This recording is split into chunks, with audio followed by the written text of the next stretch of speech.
사람의 육체 성장은 어느 시기가 되면 더 이상 성장하지 않습니다. 그러나 마음은 그렇지 않죠. 마음은 육체 크기가 멈춘 때에도 그리고 쇠퇴 시기에도 끝없이 성장하게 되어 있습니다. 우리는 한 사람의 성숙과 미성숙을 말할 때에 육체 크기가 아니라 마음의 크기에 따라서 말하게 됩니다. 마음이 크면 성숙한 사람, 그렇지 않으면 미성숙한 사람으로 분류하게 되어 있는 것이죠. 그럼 도대체 마음의 크기라고 하는 것이 무엇일까? 마음의 크기를 측정하는 것이 무엇이 있을까? 사람마다 다르긴 합니다만 일반적으로 마음의 크기를 얼마나 많이 베푸느냐, 얼마나 많이 인내심을 가지느냐, 그리고 얼마나 많이 이해를 하고 있느냐에 따라서 그 크기를 측정할 수가 있는 것입니다. 다시 말씀드리면 베품, 인내심, 이해심 등으로 그 사람의 마음의 크기를 알 수 있다고 하는 것입니다. 아이들이 미성숙한 것은 바로 이러한 것들이 적기 때문인 것이죠. 내가 가진 것을 나눌 수 있는 것, 그리고 어떤 일에 참고 인내하며 기다릴 수 있는 것, 그리고 남을 이해하고 상대방의 입장에서 생각하는 것이 부족하기 때문에 어린아이들은 마음이 적고 그래서 미성숙하다라고 말할 수가 있습니다. 여러분, 마음의 크기는 행복의 크기다라고 하는 말이 있습니다. 마음은 행복을 담는 그릇이기 때문에 그렇습니다. 그래서 우리는 육체 건강을 위해서 노력하고 이걸 키우기 위해서 노력하는 반면 마음을 키우는 것도 참 중요하다라고 하는 생각을 꼭 가져야 될 줄 믿습니다.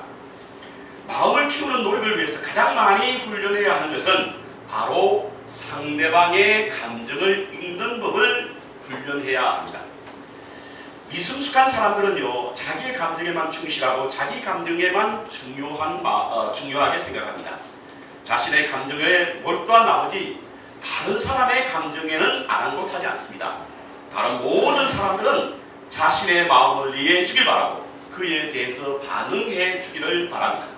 그러다 보니 자기 중심적이 되고요, 남을 배려하는 마음이 부족해지며 베품과 인내 그리고 이해심이 점점 부족하게 되어 있는 것입니다.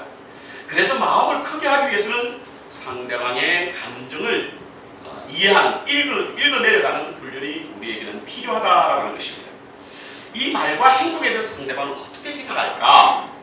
그리고 우리의 말과 행동에 다른 사람은 어떤 마음을 가질까에 대한 그런 다른 사람의 감정을 읽는 것이 우리의 마음의 크기를 훈련하는 것이다 라고 볼 수 있다고 하는 것입니다. 오늘 저는요, 하나님의 감정을 한번 조명해 보기를 원합니다. 그동안 우리는 하나님의 감정을 폭넓게 생각해 보지 못했습니다. 단지 하나님의 감정은 오로지 사랑뿐이다 라고 생각하고 그렇게 믿고 지내왔습니다. 물론 하나님은 사랑이십니다. 그리고 모든 하나님의 감정은 사랑에 기인합니다. 그러나 하나님의 감정이 사랑뿐이라고 단순화시켜버리면요, 우리는 하나님의 마음을 제대로 읽는 일에 그리고 하나님의 마음을 이해하는 일에 실패하고 있는 미성숙한 신앙인으로 전락하고 만다라고 하는 사실을 기억해야만 합니다. 그래서 오늘은 하나님의 탄식의 감정을 우리가 한번 묵상해 보기를 원합니다. 성경에는요, 여러분 하나님의 탄식에 대한 말씀들이 직간접적으로 기록되어 있습니다.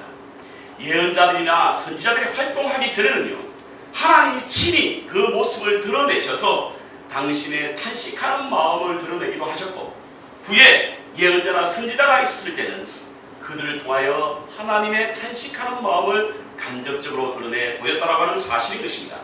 예를 들어서 노아 시대 때는 하나님이 친히 그 탄식의 마음을 드러내셨죠. 그래서 하나님이 창조하신 것을 후회하셨다라고 하는 말씀을 기록하고 있습니다.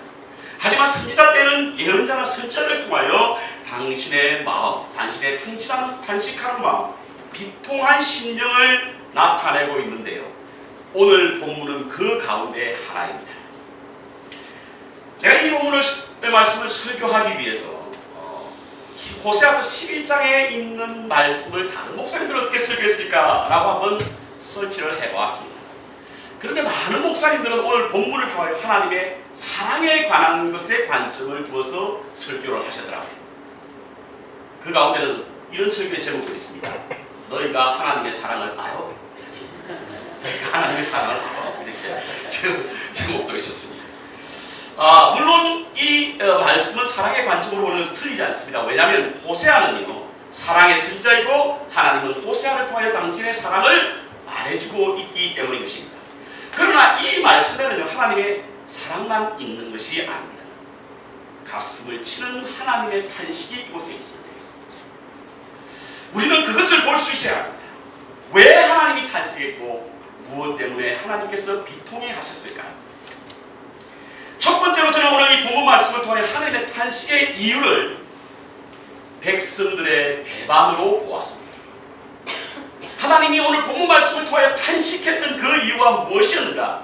그것은 바로 백성들의 배반입니다. 2절을 보겠습니다. 호세아서 11장 2절. 선지자들이 저희를 부를수록 저희가 점점 멀리하고 바알에게도 제사하며 아로새긴 우상 앞에서 분향하였는데, 여호와께서 부를수록 그 백성들은 하나님을 떠나갔고 바알 우상 앞에 제물을 드리고 그리고 그들이 만든 신 앞에 제사를 드렸다라고 하는 것입니다. 곧 배반했다는 것입니다. 이것 때문에 하나님이 탄식하셨고 이것 때문에 하나님의 마음이 비통함에 빠졌던 것입니다. 여러분, 하나님에게 있어서 이스라엘은 어떤 존재입니까? 오늘 1절에 보니까요, 11장 1절에 보니까 이스라엘에 어렸을 때 내가 사랑하여 내 아들을 애굽에서 불러내었거든. 3절에 보면 그러나 내가 에브라임에게 걸음을 가르치고, 에브라임이 이스라엘을 말하는 거거든요. 내 팔로 안을지라도 내가 저희를 고칠 줄을 저희가 알지 못해요. 하나님에게 있어 이스라엘 백성들은 그 아들과 같은 존재다. 하나님은 이스라엘에게 부모와 같은 사람이었어요. 그런데 그 자녀들이 배반했다. 여러분, 부모라고 하면 가장 먼저 떠오르는 말이 무엇입니까? 아이들한테 부모라고 하면 가장 먼저 떠오르는 말이 뭐냐라고 그러더니 잔소리네, 잔소리. 잔소리. 근데 일반적으로 부모라고 하면 떠오르는 단어가 어떤 단어냐면 바로 희생이라고 합니다. 희생. 자녀를 위하여 희생하는 것이 부모. 부모는 자녀를 위해 무조건 희생합니다.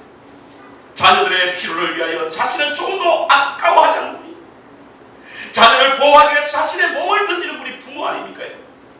그래서 자녀들은 부모의 희생으로 태어나고 부모의 희생으로 양육되어 가는 것입니다. 그런데 희생의 열매를 먹고 자란 이 이스라엘이 부모의 은혜를 잃어버리고 배반하고 마치 탕자처럼 떠났다는 거예요. 호세아서 10장 1절에 보면 그 열매가 많을수록 그 땅이 아름다울수록, 오늘 11장 2절에 보면 그를 부를수록 그들은 여호와에게서 떠났다라고 성경은 기록하고 있습니다. 그래서 하나님이 비판하는 거예요. 탄식하는 거예요. 여러분, 배반에 있어서 가장 큰 배반은 무엇이 아십니까?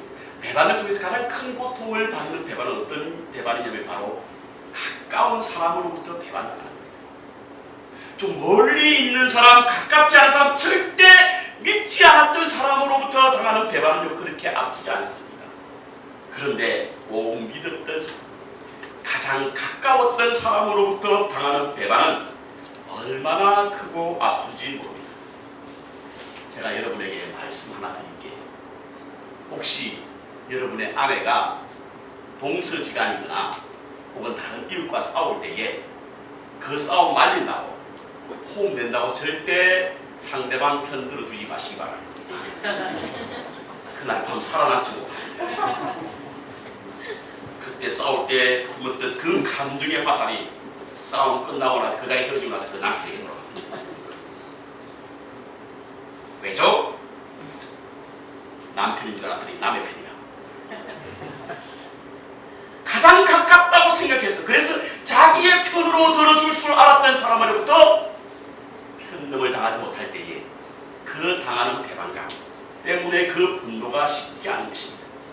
마찬가지입니다. 하나님께서 이스라엘을 마치 자녀처럼 양육했다는 거예요. 그를 태어나게 하고 그를 양육시켰다는 겁니다. 그래서 그들이 당할 모든 아픔과 슬픔을 다 막아주었다는 거예요. 그런데 그 이스라엘이 배반을 했다. 하나님은 이스라엘의 그 배반 때문에 탄식하고 비통해 하셨습니다. 만약 저와 여러분이 하나님 앞에 배반하신다고 한다면 오늘도 어김없이 우리의 배반 때문에 하나님은 탄식할 수밖에 없다는 사실을 기억해야 될 줄 믿습니다. 어느 나라에 국제 결혼을 한 가정이 있었습니다. 그런데 그 가정에 아이 하나가 태어났어요. 어떤 이유인지 알 수 없지만 이 아이는 태어나면서부터 부모로부터 버림을 받아서 내버려졌습니다. 비위생적인 곳의 상태에서 그 아이가 버려졌고, 그 아이가 차마 아직까지 퇴출이 자르지 않은 상태에서 버려졌기 때문에 그 아이는 곧 숨이 넘어갈 것만 같은 위험한 상태였습니다. 그런데 이 아이를 발견한 사람은 누구냐면 바로 그 옆을 지나가던 한 여행객이었어요. 아이를 보는 순간 갑자기 위험을 깨닫게 했고 그 아이를 데려다가 그 아이를 치료하기 시작합니다. 이 아이를 살리기 위해서 백방으로 노력하는 것이죠. 좋은 의사라고 하면, 좋은 의사가 있다고 하면 백방으로 찾아다녔습니다. 좋은 약이라 있다고 하면 어떤 수를 써서라도 그 약을 구해다가 그 아이를 먹이는 그런 정성을 베풀었습니다. 이런 이 사람의 노력으로 그 아이는 겨우 이제 살았고 그리고 다시 회복되었습니다. 그러자 이 사람은 이 아이를 자신의 양녀로 삼았습니다. 세월이 흘러 어느새 이 아이는 아주 예쁘고 어엿한 처녀로 자랐습니다. 양부는 기뻐서 명품들로 양에게 옷을 입히며 신을 신겼다고 합니다. 그래서 이 아이가 가는 곳마다 그 아이는 빛이 났다고 말합니다. 이 아이의 명성은 이웃에게 퍼져나가고 마침내 사람들의 입을 통해서 이 아이는 공주와 같은 대접을 받았다고 합니다. 그렇게 공주와 같은 대접을 받는 순간 이 아이는 변하기 시작합니다. 자기의 아름다움을 믿고 그 명성에 의지하여 방탕하기 시작한 것입니다. 아버지가 해준 명품을 입고 명품을 취향한 그 몸으로 음란한 곳에 가득하기 시작했고 결국에는 향락에 사로잡히게 되었다는 것입니다. 그러자 이 아이는 아버지의 가르침이 귀찮아졌고 아버지의 구속이 싫어졌던 것입니다. 자신의 욕망을 따라 마음대로 사는 것이 좋아 보였던 것이죠. 그래서 그는 결국 아버지를 떠나 음란한 남자의 품에 안기고 말았습니다. 이 이야기가 어디에 나온 줄 아십니까? 에스겔서 16장에 나오는 말입니다. 이 여인은 이스라엘을 지칭하고 그 아버지는 하나님을 말하는 것입니다.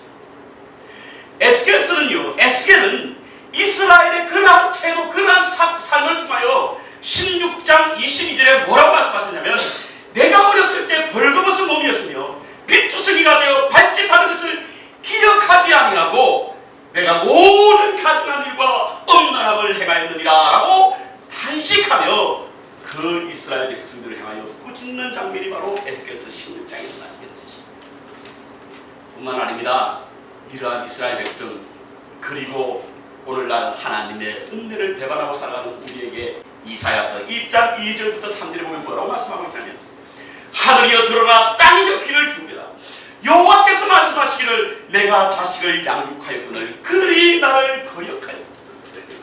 소는 그 인자를 알고 나귀는 주인의 구유를 알건만은 이스라엘은 알지 못하고 나의 백성은 깨닫지 못하는도다 하셨다. 여러분 이 말씀을 들을 때면 어떤 마음이 듭니까요? 그렇습니다. 하나님은 편리에 유행에 재물에 출세에 눈이 멀어서 핏덩이 같은 우리를 양자 삼으시고 가르치시고 양육하셨던 하나님을 배반하고 떠나는 사람들 때문에 탄식하고 있다는 사실을 기억해야 될 줄 믿습니다. 우리의 배반으로 인해 탄식하시는 하나님의 마음을 볼 수 있는 은혜가 있기를 바랍니다. 아멘. 그 탄식의 소리를 들을 수 있는 저와 여러분이시기를 바랍니다. 아멘. 두 번째 하나님이 탄식하신 이유는 바로 그 백성을 때리시면서 탄식하십니다. 때리시면서 5절 6절을 보겠습니다. 호세아서 5절 6절 저희가 애굽 땅으로 다시 가지 못하였거늘 내가 돌아오기를 싫어하니 아수르 사람이 그 임금이 될 것이라 칼이 저희의 성읍을 치며 빗장을 깨뜨려 없이 하니 이는 바로 저희의 괴책을 인합니다. 배반하고 떠난 이스라엘 백성을 향하여 하나님께서는 그들을 이전에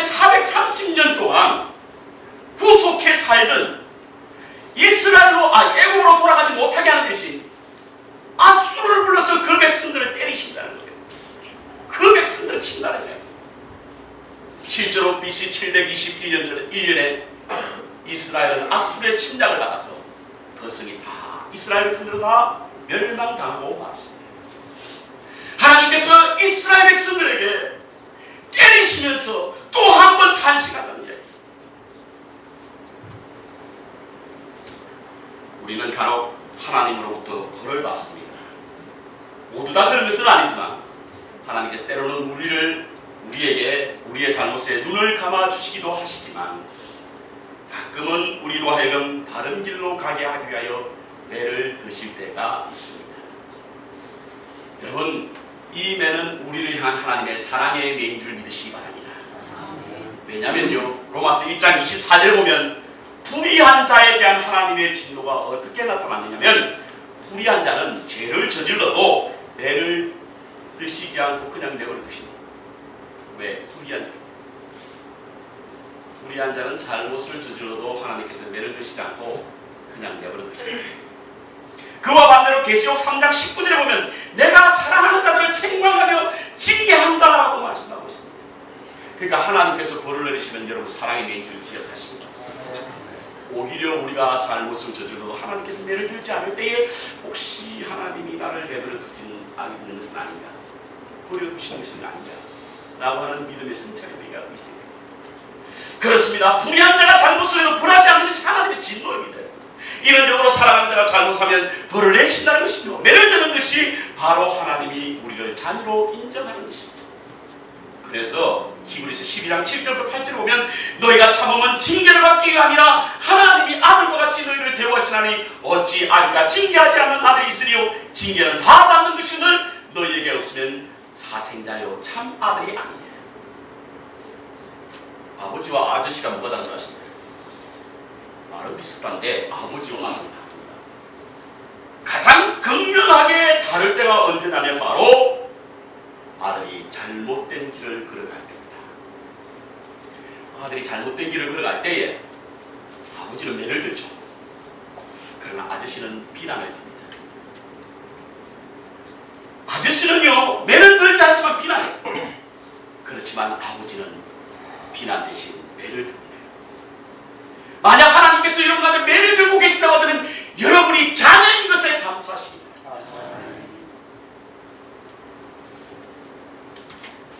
저는 미국 생활하면서 이런저런 경험이 있는데 이와 비슷한 경험이 한 번 있었습니다.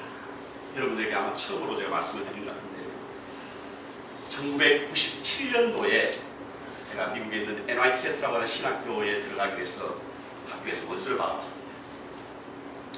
원서를 받고는 다 원서를 필러하고 나서는 이 원서를 접수할까 말까 한참 고민했어요. 접수하자고 했더니 돈이 너무 좋은 거예요. 돈 버는 일이 너무 재미나요. 돈이 너무 잘 벌리는 거예요.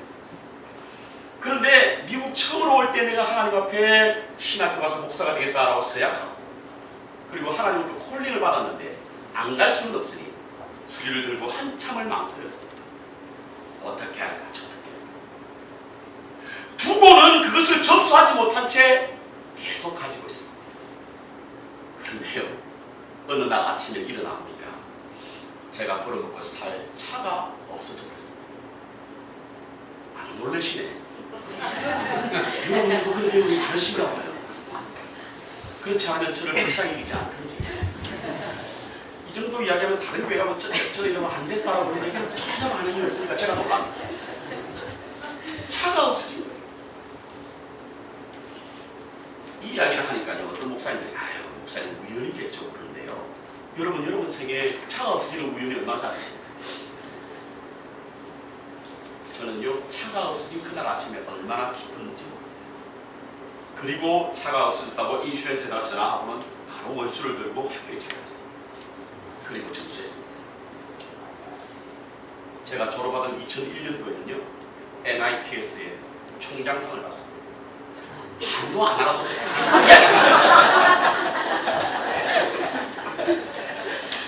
열심히 공부했습니다. 학교에 충실했습니다.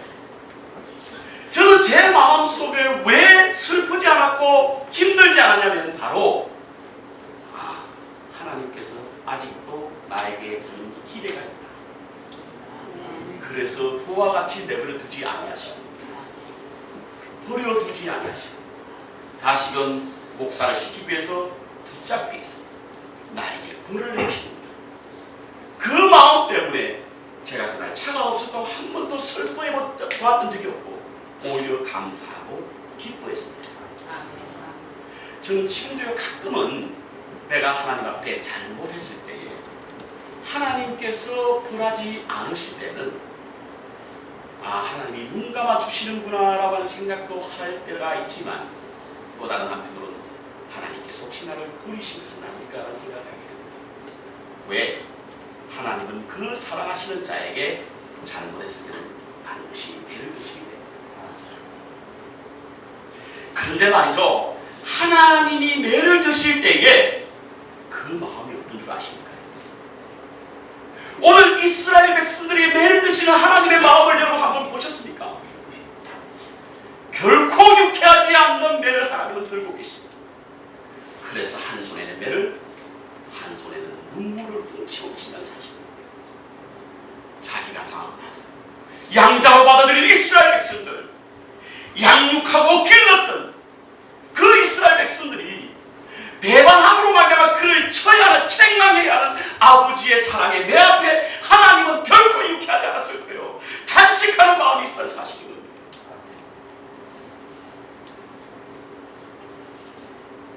자식의 품을 떠난 자식의 매를 베야 하는 아버지의 비탄을 우리는 읽어야 될 줄입니다. 우리는 우리의 아픔만 생각하고 우리의 고통만 생각하니 정작 매를 들고 소리 없이 울고 계시는 하나님을 생각해봤던 적이 별로 없지 않습니까?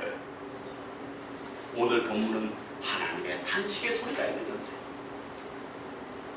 세계적인 베스트셀러이자 신학가인 피터 왕게림이라고 하는 분이 계세요. 미국 사람인데 아주 신학계 그리고 특별히 소설계에 아주 유명하신 분인데요. 이분이 당신의 아들과 있었던 이야기를 책으로 만든 그 책이 있습니다. 그 아들이 만화책을 무척 좋아했나 봐요. 만화책을. 얼마나 좋아했는지 어느 날 하루는 도서관에 가서 만화책을 훔쳐. 그를 본 아버지가 깜짝 놀랐어요. 그리고는 해맑게 굴렸습니다.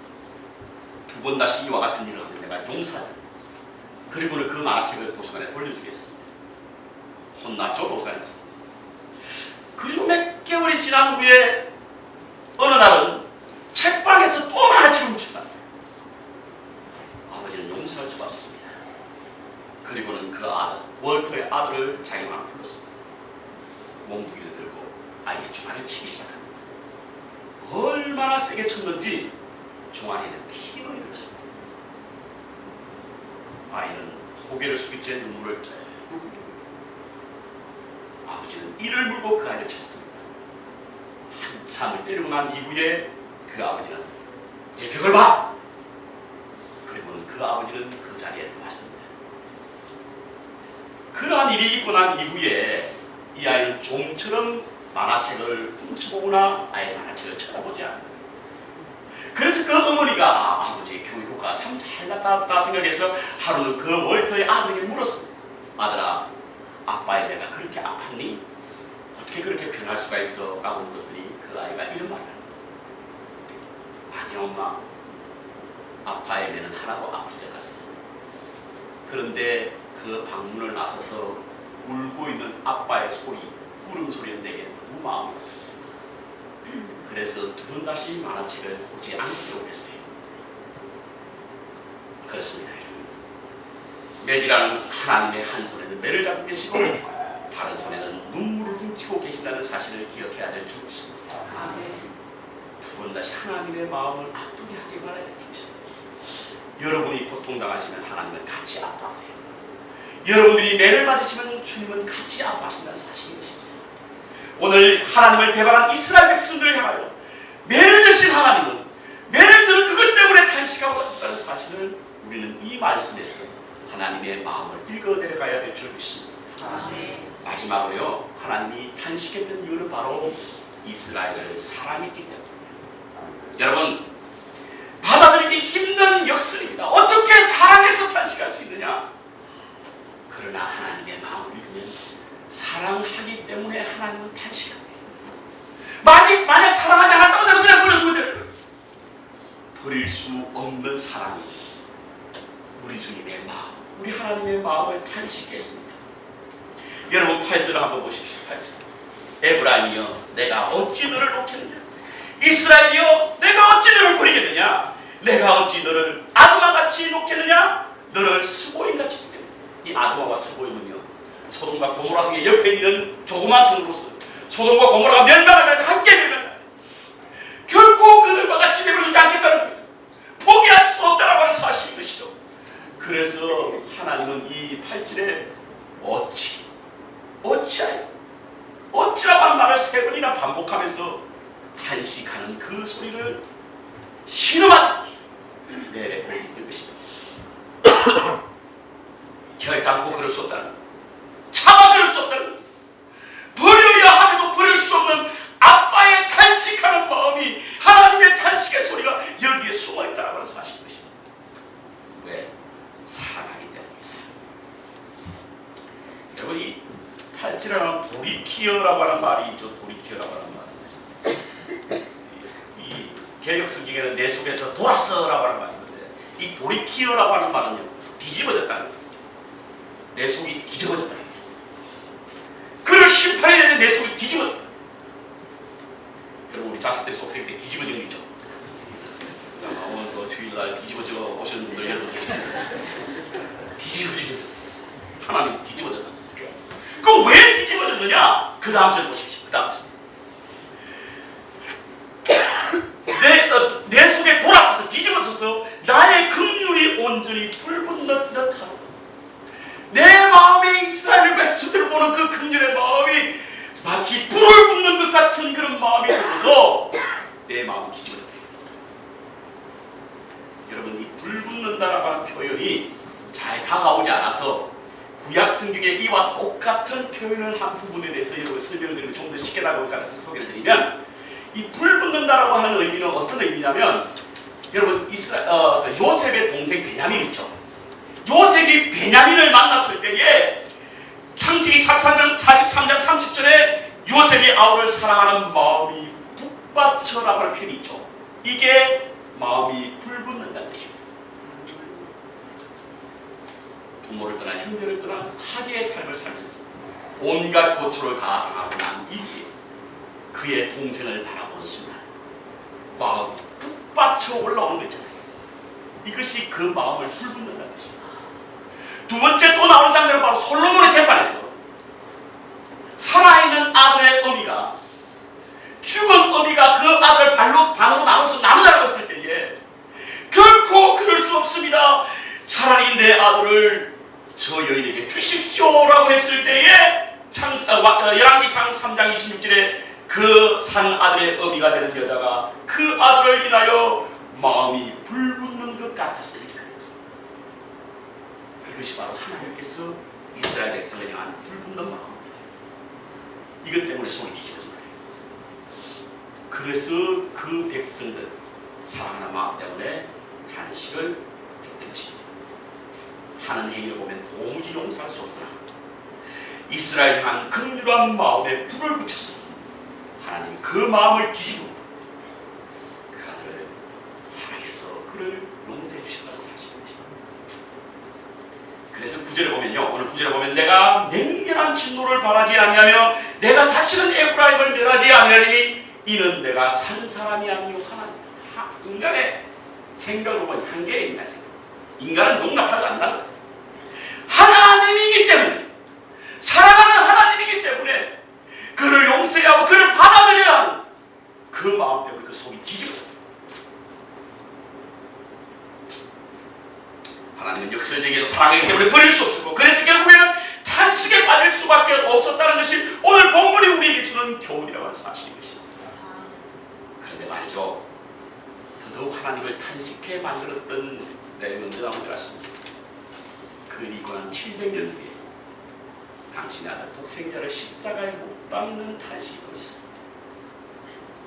사랑하기 때문에 포기할 수 없었고, 사랑하기 때문에 내칠 수 없었어. 우리를 구원하게 해요. 700년 후에 하나님은 당신의 탄식을 십자가에서 내 아들아 울부짖으며 못 박았던 그 사건이 하나님의 마음을 비통하게 만들었다는 사실을 기억해야 될 줄 믿습니다. 그래서 오늘 이 본문의 말씀은 이스라엘을 구원하기 위한 비극적 사랑을 노래했던 호세아를 통하여 예수 그리스도의 표상을 보여주고 있는 것이고, 예수 그리스도가 이 땅에 우리를 위하여 십자가에 지신 그 사랑이 바로 하나님의 탄신이 묻어있는 그 사랑이었다는 사실을 우리는 깨달아야 될 줄 믿습니다. 말씀의 결론은 오늘 우리는 하나님의 마음을 보았습니다. 하나님의 탄식을 들었습니다.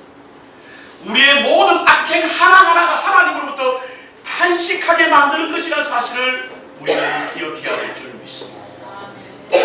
우리가 하나님을 배반할 때는 하나님은 그 배반 때, 그리고 그 배반하는 그 자녀를 다시금 돌이키기 위하여 매를 드는 것 때문에, 그리고 그를 향한 하나님의 사랑을 포기할 수가 없어서 한탄하고 계시다는 사실을 기억해야 합니다. 하나님의 마음을 헤아릴 수 있기를 소원합니다. 그분의 한식과 한숨과 탄식의 소리를 우리 한번 멈추게 하십시다. 우리의 배반으로 인한 하나님의 탄식이 두 번 다시는 있어서는 안 되지 않겠습니까? 이번 한 주도 하나님의 배반의 자리에 떠나 하나님을 찬양하는 자리에서 하나님의 한숨, 하나님의 탄식을 멈추게 하시는 저와 여러분 되시기를 주의 이름으로 축원합니다. 아멘.